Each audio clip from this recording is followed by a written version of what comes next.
कामयाबी में दुनिया तुम्हारे साथ होती है, जब तुम नाकामयाब होते हो तो पूरी दुनिया तुम्हारे खिलाफ होती है। यूट्यूब 2019ला महाराष्ट्र भूगोलाला सुरुवात केली आणि मग लोकांचा मोबाईल घ्यायचा, त्याच्यातून आपल्या चॅनलला स्वतः सबस्क्राईब करायचं, त्यानंतर लोकांच्या मोबाईलमध्ये नेमका मी कसा दिसतो हे पाहण्याचा प्रयत्न करायचा आणि मग की बाबा ह्याच्यातून काही मिळणार नाही म्हणून त्या यूट्यूबचा नाद सोडून दिला आणि 1 डिसेंबर 2019ला आपला क्लास टाकला होता। त्या क्लासला नेमतेम 10-12 हजार रुपये किराया होता।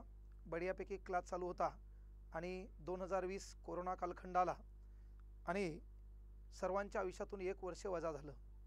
नोकरी सोडून महाराष्ट्रातल्या पोरांना शिकवायचे, एक स्वतःचं पॅशन आहे, शिक्षकाला मानणारा वर्ग असतो पण आपल्याला तसं शिक्षक व्हायचे अशी मनोमन इच्छा होती। ती करण्याच्या प्रयत्नात 4-5 वर्ष लोकांकडे क्लास घेतले, स्वतःचं नाव माहीत करण्याचा प्रयत्न केला आणि त्यातून 2019ला बढियापैकी बॅचमध्ये जम बसला आणि मग या स्पर्धा परीक्षा क्षेत्रातून मिळवलं काय तर पहा, 1,94,000ची बुलेट, एखादा लिंबाखालचा गॉगल आणि नवीन कमी किमतीत चांगले वाटतील असे घेतलेले कपडे। पुढचं ध्येय नाही, पुढं काय होईल याची कधी चिंता नाही आणि बढियापैकी जीवन चाललंय। पण 2020 कालखंड आला, कोरोना कालखंड आणि मग 2020 वर्ष गेलं, 21 उजाडलं। 14 जुलै 2021ला ज्या वडिलांसोबत कधी मन मोकळं बोलता आलं नाही ते वडील देखील सोडून गेले।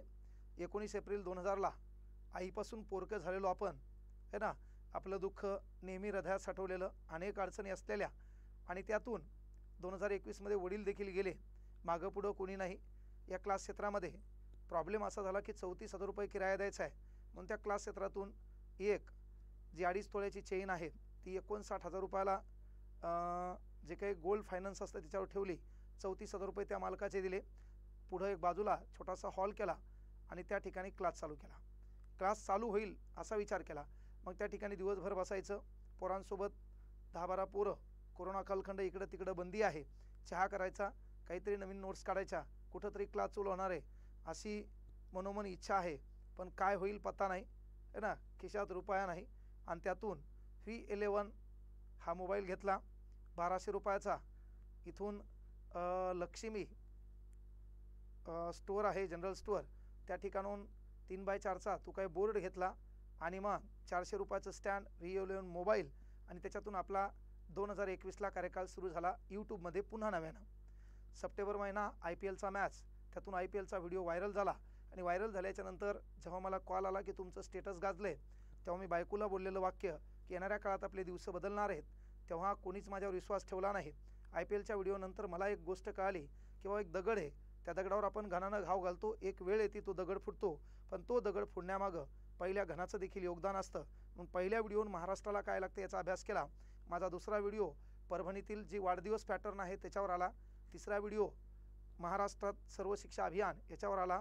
मग क्रांती, उत्क्रांती असे शॉर्ट व्हिडिओ निघत राहिले, पण वडील वारलेले होते, मी टकली केलेली होती, बाजूला कोणतरी मोबाईलमध्ये नेमकंच 2021च्या सप्टेंबर महिन्यात 3री लाट 2री लाट म्हणता म्हणता उघडलं होतं आणि कोणतरी मोबाईलमध्ये तो आवाज मला ऐकू यायचा, मी सांगायचो हा मी आहे, डोक्याचे केस आले, लोक हसायचे, लोकांना विश्वास बसत नव्हता आणि मग काय करायचं।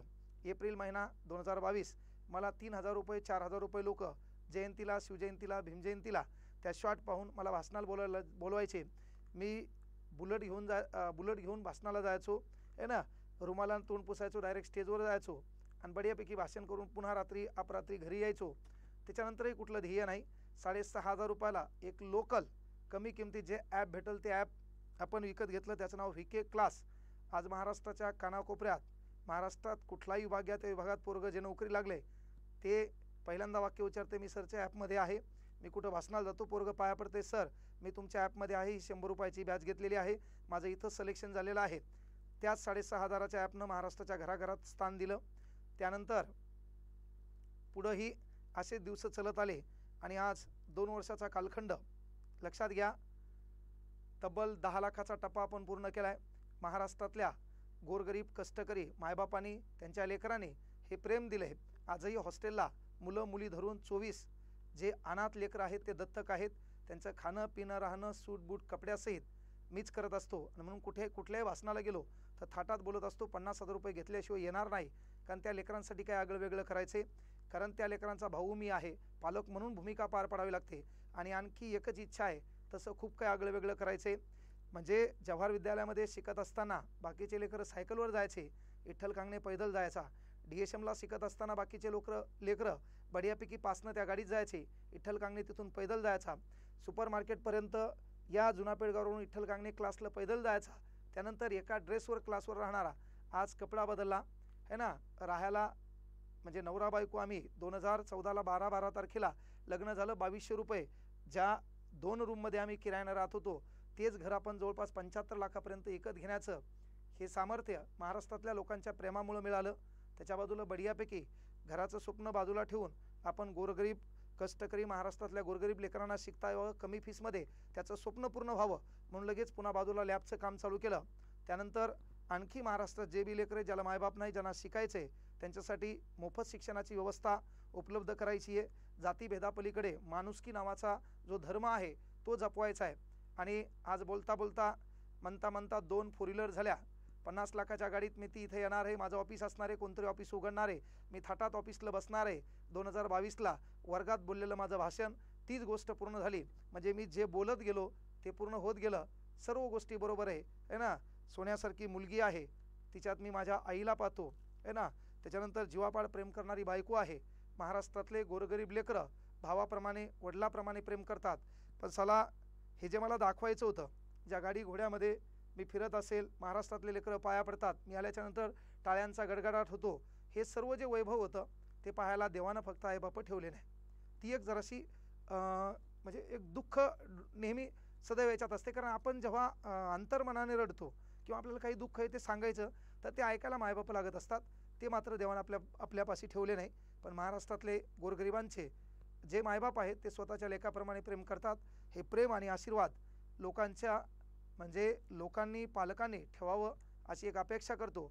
आणखी भरपूर मोठं काम करायचे, हे 10 मिलियनचा टप्पा म्हणजे सर्व काही नाही। आणि एक गोष्ट लक्षात घ्या, यूट्यूब चॅनल म्हणजे कॉमेडी शोनं व्हायरल होत नसते, क्वालिटी कंटेंट आणि गुणवत्ता देखील लागते, ते देण्याचा प्रयत्न केला म्हणून अल्पावधीत कालावधीत महाराष्ट्रातल्या लोकांनी 10 लाख सबस्क्रायबर पूर्ण करून एक आगळं प्रेम माझ्या नशिबात टाकलंय। ते प्रेम मी सदैव स्मरणात ठेवील, माझे पाय जमिनीवर ठेवावेत एवढीच ईश्वरचरणी प्रार्थना करतो। आणि जी लोकांना हसवतात ती अंतर्मनाने दुःख असतात, कारण एक छान वाक्य आहे, लाजवाब है मेरे जिंदगी का फसाना, कोई सीखे मेरी तरह हर पल मुस्कुराना, मेरे दोस्तों मेरे हंसी को नज़र मत लगाना, बहुत दर्द सीकर सीखा है मैंने मुस्कुराना। तर महाराष्ट्रातल्या तमाम पालकांना विनंती करतो, त्या इन्स्टावर मला किती फॉलोअर आहेत याच्यापेक्षा मला यूट्यूब हे अतिशय महत्त्वाचं आहे, माझ्यासाठी देव आहे। महाराष्ट्रातल्या लोकांना मी माहीत यूट्यूबमुळं झालो आणि माझं हे जगण्याचं चित्रचरित्र बदललं आहे, त्याचं कारण देखील यूट्यूब आहे। म्हणून इंस्टाग्रामला 12.5 लाख फॉलोअर आहेत, त्याचं मला काही वाटलं नाही, पण जेव्हा या यूट्यूबला 10 लाखाचा टप्पा मी पूर्ण केला, हे सर्व श्रेय तुमच्याकडे जाते, तुमच्या आशीर्वादाकडे जाते। हे आशीर्वाद आणि प्रेम सदैव माझ्यासोबत माझ्यावर असंच ठेवसाल अशी एक अपेक्षा तुमचा मुलगा म्हणून है ना, महाराष्ट्रातल्या विद्यार्थ्यांचा भाऊ म्हणून, एक मार्गदर्शक म्हणून सदैव सोबत राहील अशी एक अपेक्षा करतो। सर्वांना भावी वाटचालीसाठी शुभेच्छा देतो। कधी अनावधानानं कोणाचं मन दुखवले असेल तर मोठ्या है ना भावाप्रमाणे, तुमचा मित्राप्रमाणे, वडीलधाऱ्यांना एक लेकप्रमाणे मनस्वी क्षमस्व मागतो। थांबतो या ठिकाणी। धन्यवाद। जय हिंद, जय महाराष्ट्र। सर्वांचे जाहीर आभार। सदैव तुमच्या ऋणामध्ये मी असेल। धन्यवाद।